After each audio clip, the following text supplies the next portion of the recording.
Good evening, dear students. Today let us discuss about single phase induction motor. Prior to this video, I was discussing about three phase induction motor. Three phase induction motor is mainly used in industrial and commercial applications where three phase supply is available. Three phase motor का उपयोग three phase supply जहां उपलब्ध होती है ज़्यादातर औद्योगिक और व्यावसायिक स्तर पे बड़े लोड चलाने के लिए किया जाता है, लेकिन जो घरेलू स्तर पे डोमेस्टिक लेवल पे ज़्यादातर उपकरण होते हैं उनमें सिंगल फेस इंडक्शन मोटर का ही उपयोग होता है. तो these motors are basically used at domestic level, offices, homes and residential complexes. ये दुनिया में सबसे ज़्यादा उपयोग होने वाली मोटर है, सर्वाधिक उपयोग में आने वाली मोटर है. अगर कुल मोटरों की संख्या आप काउंट करें, total number of motors manufactured in the world, then you can see most number of motors are single phase induction motor. इसके बारे में बात करेंगे. अभी कंस्ट्रक्शन क्या है इसका, उसके पहले जान लें कि सिंगल फेस इंडक्शन मोटर क्या है. तो जैसे कि सभी मोटरें होती हैं, वो सभी मोटरें एक ही हैं, उनका काम, बेसिक काम एक है. Their work, nature of work is same. They take electrical energy input electrical and they convert into mechanical energy output. Output is mechanical energy. So this is an electromechanical energy conversion machine. What is single phase induction motor? It is electromechanical energy conversion machine which takes electrical energy in the form of single phase AC and converts it into mechanical energy and runs at other speed other than synchronous speed. And this motor works on the principle of electromagnetic induction. That is why this motor is called induction motor. And this motor takes single phase AC. That is why this motor is called single phase induction motor. So this motor is very common, very popular in domestic appliances. इसका जो view देखिए, diagram, image, this image, ये बाहर से देखने पे ऐसा दिखता है. ये बाहर देखिए, this part is designed in rough manner in order to increase surface area of this stator frame. This is stator frame and it helps in cooling of this motor. Motor को कूल करने में मदद करता है. ये क्या है? This is condenser, capacitor आप बोलते हैं, कैपेसिटर या condenser. It helps in the process of starting because this motor is not self starting. ये मोटर सेल्फ स्टार्टिंग नहीं होते हैं, single phase motor self starting नहीं होते हैं. ये आपकी जानकारी के लिए, this is for your kind information. Single phase induction motor is not self starting. In order to make this motor self starting we make some arrangement, कुछ व्यवस्था करते हैं इसके लिए. तो देखिए, ये दूसरा व्यू है. इसमें क्या है? This is shaft, this is bearing, there are 2 bearings, this is stator core, this is stator frame, this is the stator winding, this is rotor, squirrel cage type rotor, this is fan, cooling fan, this is drive wind, this is non drive wind. यहाँ से load जोड़ते हैं, ये आपको मालूम है. ये देखिए दूसरा व्यू देखिए इसका, सिंगल फेज इंडक्शन मोटर का दूसरा व्यू है. ये कैपेसिटर यूज़ होता है, कंडेंसर जिसको आप बोलते हैं, लगे रहते हैं मोटर में.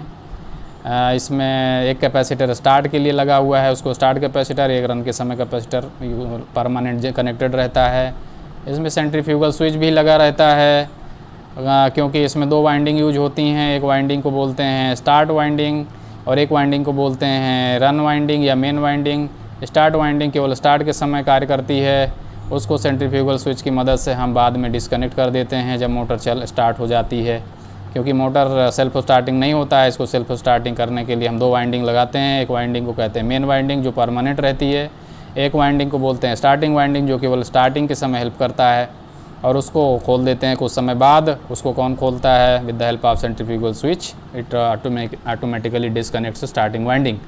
तो देखिए, इसका सबसे पहले डिस्कस करेंगे कंस्ट्रक्शन. तो construction of this motor is very similar to 3 phase induction motor. 3 phase induction motor के जैसा ही इसका कंस्ट्रक्शन है. रोटर तो बिल्कुल एग्जैक्टली सेम है, स्क्विरल केज टाइप रोटर है. स्टेटर में क्या डिफरेंस है? देखिए, स्टेटर का डिज़ाइन भी वैसे ही होता है, लेकिन यहाँ पे 2 वाइंडिंग होती है स्टेटर पे. स्टेटर पे यहाँ पे सिंगल वाइंडिंग की जगह 2 वाइंडिंग होती है.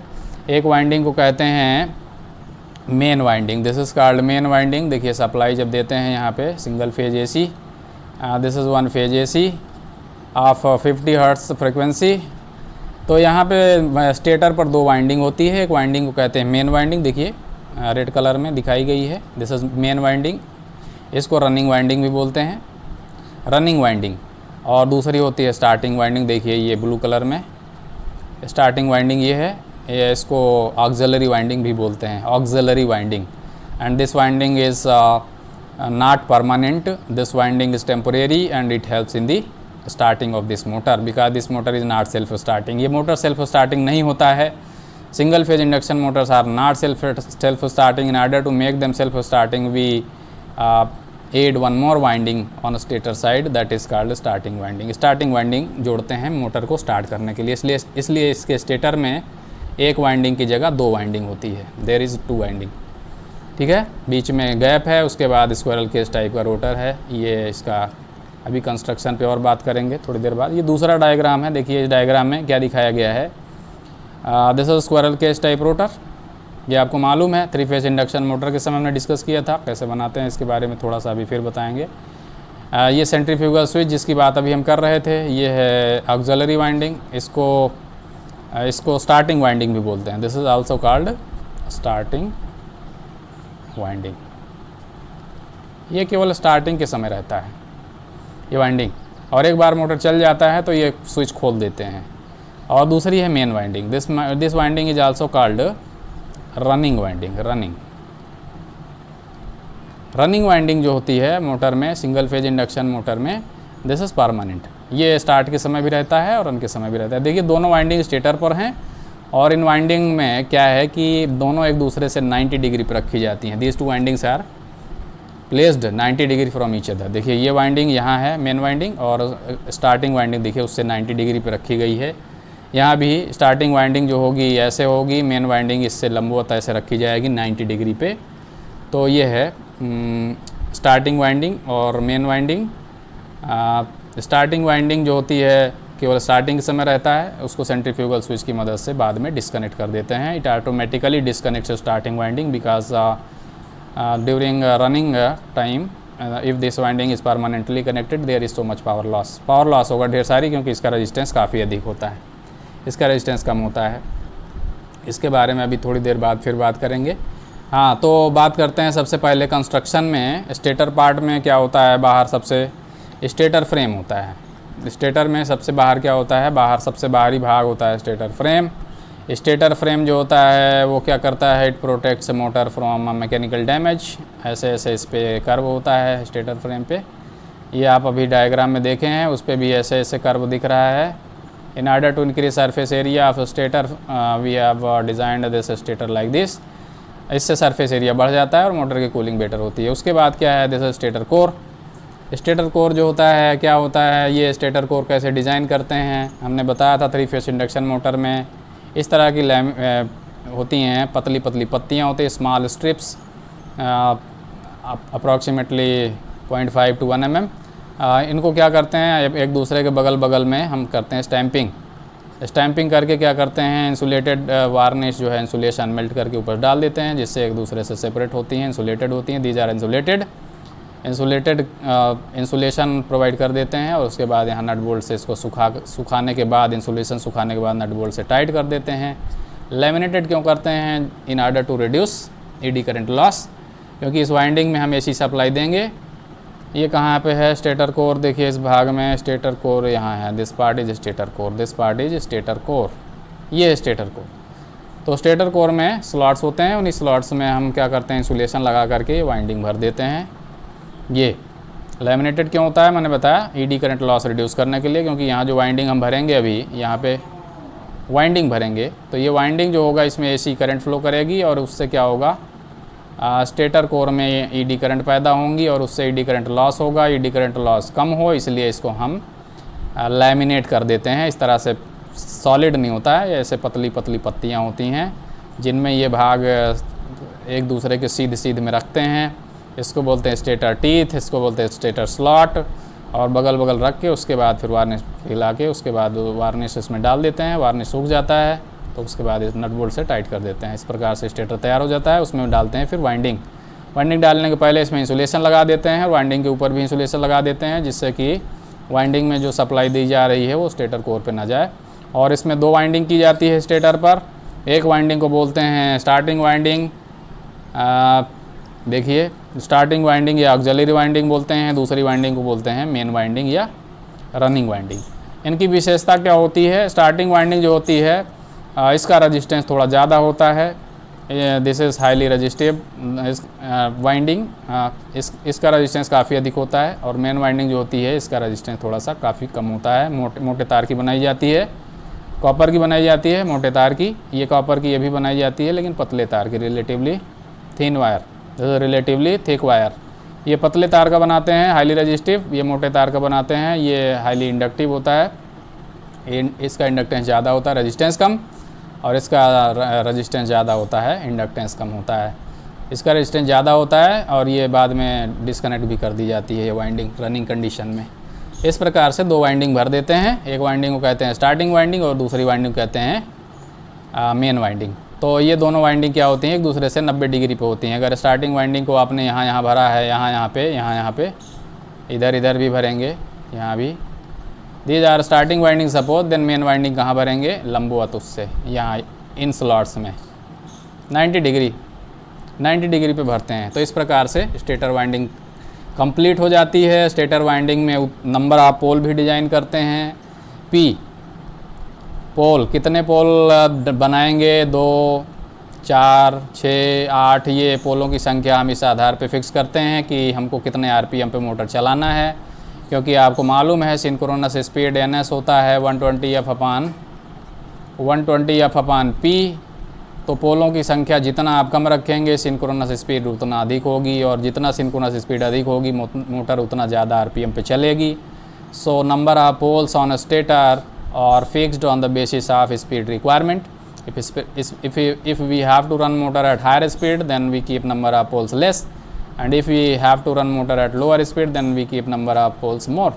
But poles are always in the multiple of 2. 2 के गुणनफल में पोल होते हैं। तो यहाँ पोल भी बनाते हैं उतने संख्या में जितनी हमारी स्पीड रिक्वायरमेंट होती है। सिंक्रोनस स्पीड से थोड़ा कम स्पीड पे ये भी मोटर चलती है, जैसे कि 3 phase induction motor. 3 phase induction motor की तरह ये भी सिंक्रोनस स्पीड से थोड़ा कम स्पीड पे चलती है। इस प्रकार से स्टेटर बन गया, स्टेटर वाइंडिंग हो गई। सिंगल फेस वाइंडिंग है, लेकिन वो सिंगल फेस वाइंडिंग को 2 वाइंडिंग में हम बनाते हैं, मेन वाइंडिंग और स्टार्टिंग वाइंडिंग।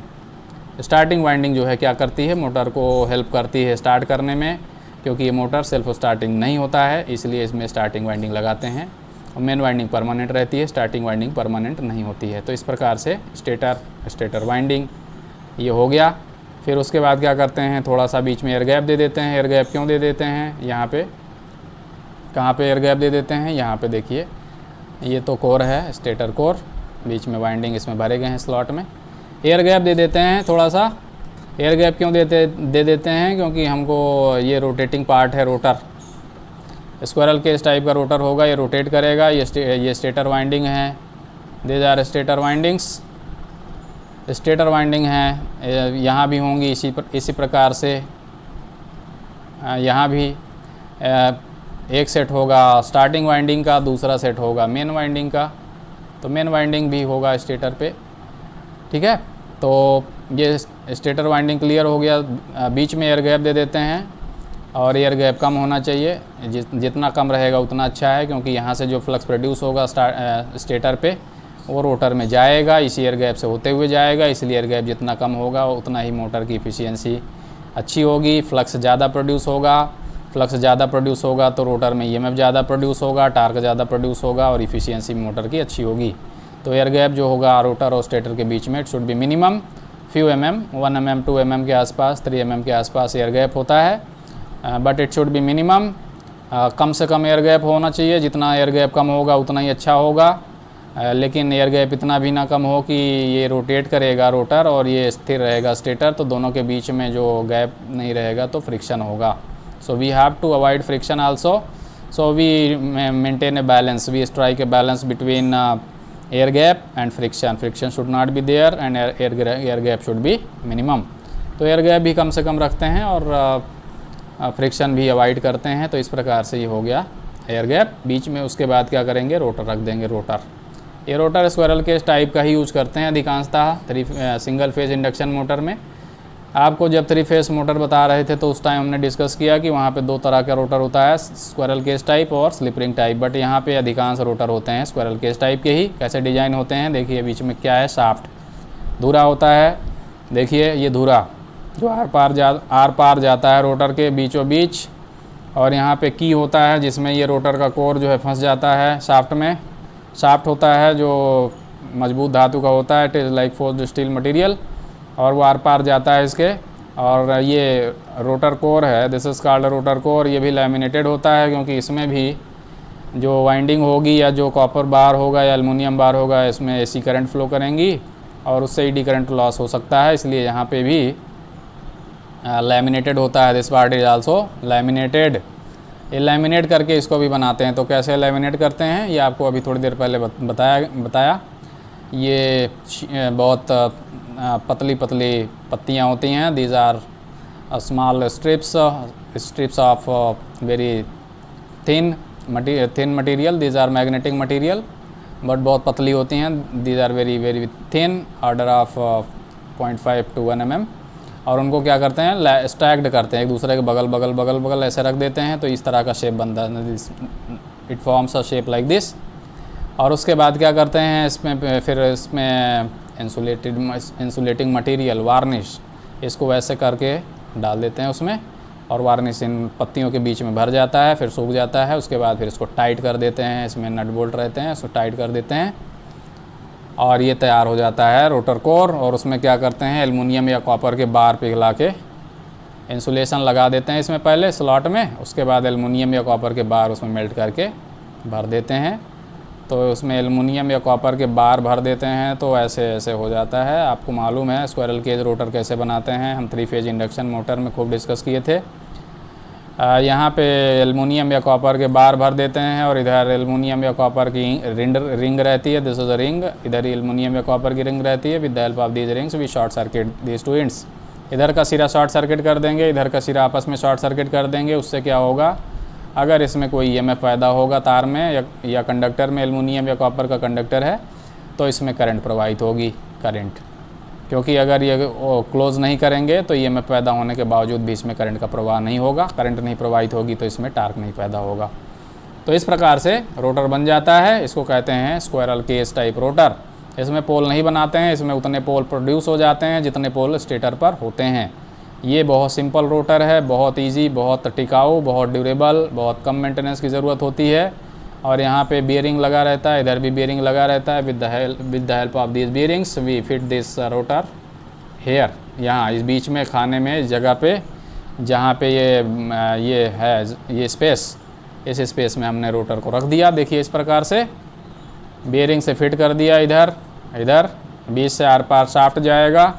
ये टार्क डेवलप होगा रोटर में टार्क डेवलप होगा तो क्या करेगा, रोटर रोटेट करेगा तो शाफ्ट रोटेट करेगा, शाफ्ट रोटेट करेगा तो ये क्या करेगा, यहाँ पे हम इसमें फ़ैन, कंप्रेसर, पंप जो भी है जोड़ देंगे या इसमें पुल्ली लगा देंगे और पुल्ली की मदद से हम उस मैकेनिकल पावर को ट्रांसमिट कर देंगे बाहर। So output is mechanical and we have given electrical energy input.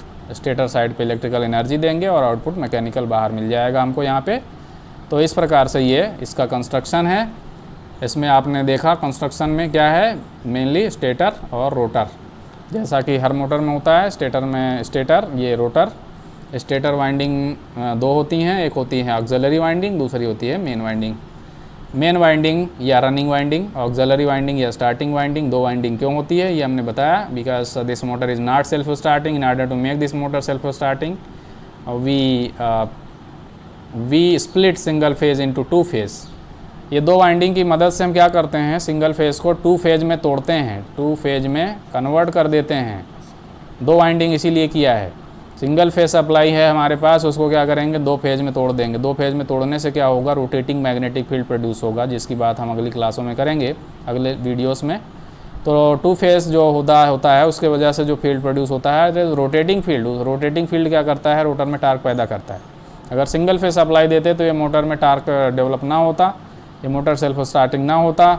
इस मोटर को हमको फिर बाहर तरीके से किसी तरीके से घुमाना पड़ता और मोटर घुमाते तब ये मोटर चलता। इसीलिए इसमें दो वाइंडिंग की गई है, ऑक्सिलरी वाइंडिंग या स्टार्टिंग वाइंडिंग, दूसरी वाइंडिंग है रनिंग वाइंडिंग या मेन वाइंडिंग। स्टार्टिंग वाइंडिंग या ऑक्सिलरी वाइंडिंग कब रहती है? ड्यूरिंग स्टार्टिंग प्रोसेस, स्टार्ट करने में हेल्प करती है। मेन वाइंडिंग या रनिंग वाइंडिंग कब रहती है? ये परमानेंट रहती है। This is permanent winding, it is eight the time starting and eight the time running also. इस वाइंडिंग को क्यों डिस्कनेक्ट कर देते हैं? क्योंकि इसका रेजिस्टेंस काफ़ी अधिक होता है। अगर परमानेंट कनेक्ट रहेगी तो पावर लॉस होगा। और ये कौन डिस्कनेक्ट करता है? Centrifugal switch. सेंट्रीफ्यूगल स्विच लगा होता है, देखिए इसमें भी लगा हुआ है, दिस इज सेंट्रीफ्यूगल स्विच। ये क्या करेगा? जब मोटर 80-90% स्पीड पे पहुंच जाएगी मैक्सिमम स्पीड का, तो ये ऑटोमेटिक ऑपरेट करता है। This is automatic switch and it operates automatically. और ये ऑपरेट करेगा तो क्या करेगा? इस स्विच को ओपन कर देगा। ओपन कर देगा तो ये वाइंडिंग डिस्कनेक्ट हो जाएगी और केवल एक वाइंडिंग मोटर में रहेगी परमानेंट, जो कि मेन वाइंडिंग है। इसी वाइंडिंग को रनिंग वाइंडिंग भी कहते हैं। स्टार्टिंग वाइंडिंग केवल स्टार्टिंग में होती है और रनिंग वाइंडिंग परमानेंट होती है। कैसे स्टेटर डिज़ाइन किया जाता है हमने बताया, लैमिनेट करके और उसको असेंबल करके उसमें सुलेट से लगा के दोनों वाइंडिंग भर देते हैं। फिर एयर गैप प्रोवाइड कर देते हैं लगभग 1 mm, 2 mm, 3 mm का। उसके बाद फिर उसमें रोटर कैसे असेंबल करते हैं, इसको भी लैमिनेट करते हैं। It is magnetic material, this is also magnetic material. Core जो भी होते हैं मैग्नेटिक मटेरियल होते हैं। Stator core is also magnetic material and rotor core is also magnetic material.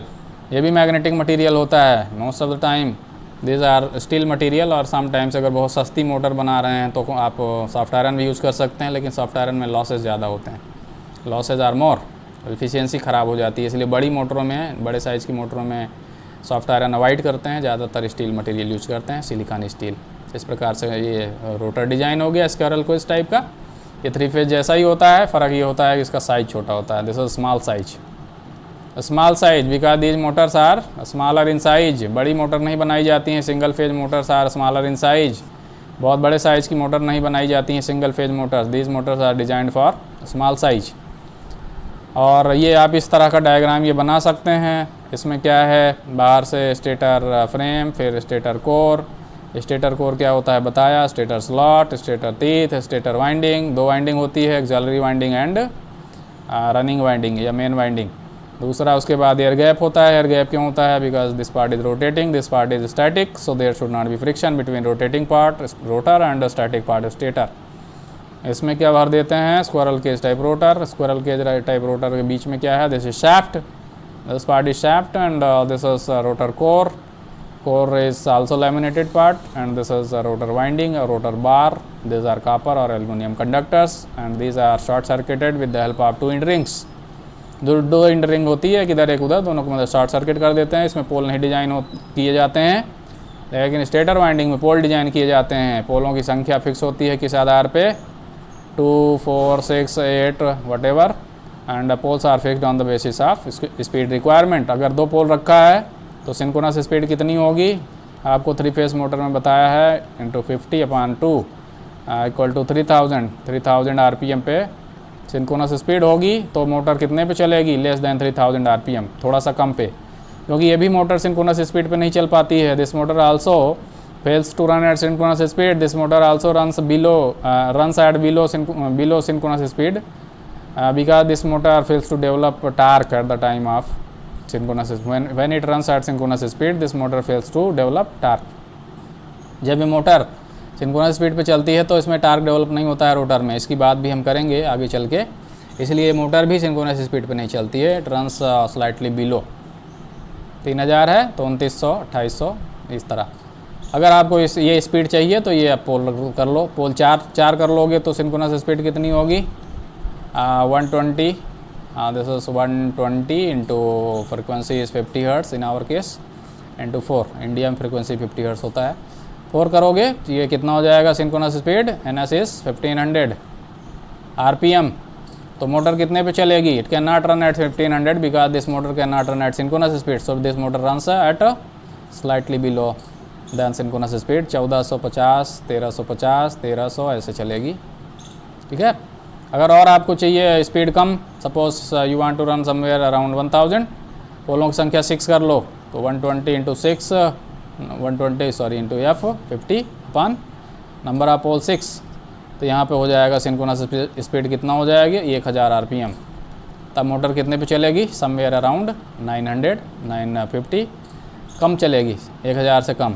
8 कर लेंगे तो सिंक्रोनस स्पीड 750 आरपीएम, तो मोटर चलेगी उससे थोड़ा सा कम। सो on the basis of speed requirement we select number of pole, and most of the time frequency is constant because our supply system is based on fixed supply frequency 50 Hz. there is standard, national standard, उसके आधार पे हम fix किए हुए हैं frequency, और उस आधार पे हम फ्रिक्वेंसी फीड करते हैं। जनरली हम फ्रिक्वेंसी चेंज नहीं करते हैं।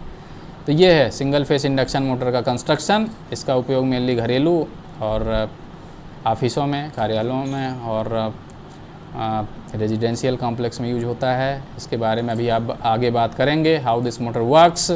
अभी मैंने आपको बताया this motor is not self starting. In order to make this motor self starting we have connected starting winding.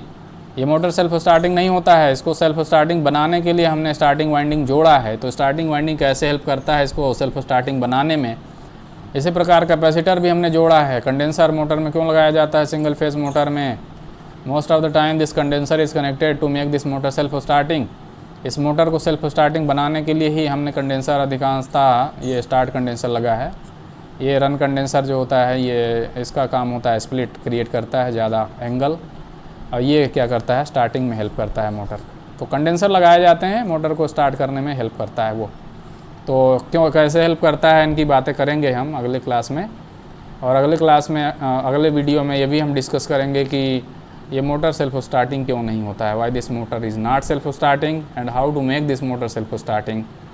So this is all about construction of single phase induction motor. Construction is very similar to 3 phase induction motor, only difference is rotor is always squirrel cage type, first difference. Second difference, stator winding is not 3 phase, it is single phase. And third difference, stator winding is 2 winding, there is 2 winding, one is starting, second is main winding. There is not one winding, there are 2 windings, one is starting winding, second is main winding or running winding. Starting winding is connected just to make this motor self starting. इस motor को self starting बनाने के लिए starting winding जोड़ा जाता है, जो automatically बाद में डिसकनेक्ट हो जाती है एक बार मोटर चल जाता है। तो ये डिफरेंस है 3 फेस मोटर के डिज़ाइन में और सिंगल फेस मोटर के डिज़ाइन में। क्या डिफरेंस है? Rotor is always squirrel cage type, पहला डिफरेंस। वहाँ स्लिप रिंग टाइप का भी होता है। दूसरा डिफरेंस, वहाँ 3 फेज वाइंडिंग होती है, यहाँ सिंगल फेज वाइंडिंग होती है, क्योंकि हमको सप्लाई सिंगल फेज देना है स्टेटर पे। ये दूसरा डिफरेंस है। तीसरा डिफरेंस, वहाँ पे एक ही वाइंडिंग होती है 3 फेस की, यहाँ पे 2 वाइंडिंग होती है, एक स्टार्टिंग वाइंडिंग होती है और दूसरी मेन वाइंडिंग होती है। स्टार्टिंग वाइंडिंग केवल स्टार्टिंग के समय रहती है, कनेक्ट रहती है, और मेन वाइंडिंग शुरू में भी रहती है, स्टार्टिंग में भी, और परमानेंट रहती है दोनों समय में। यही डिफरेंस है। और साइज़ इनका जनरली छोटा होता है, वो मोटरें जो होती हैं बड़े साइज़ के लिए यूज होती हैं। कमर्शियल एप्लीकेशन के लिए वहाँ 3 फेस इलेक्ट्रिकल एनर्जी लगती है। We require 3 phase electrical energy, we require 3 phase supply. यहाँ पे single phase supply, we need single phase supply. ये डोमेस्टिक और घरेलू कार्यों में यूज होती हैं। 3 फेस मोटर यूज़ होती हैं कमर्शियल और इंडस्ट्रियल एप्लीकेशन के लिए। तो इनके एप्लीकेशंस और इनके टाइप्स के बारे में और बात करेंगे in future in further videos, in subsequent videos. This is construction of single phase induction motor. Thank you for watching this video.